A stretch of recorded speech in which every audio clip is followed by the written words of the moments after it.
Hi! In front of me is Microsoft Surface Pro 7 Plus, and today I would like to show you how you can turn on or off location.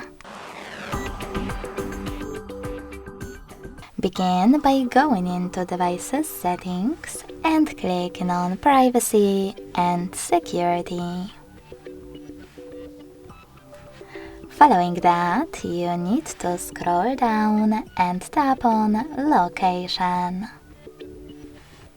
Lastly, tap on the blue switcher next to Location Services to switch them off.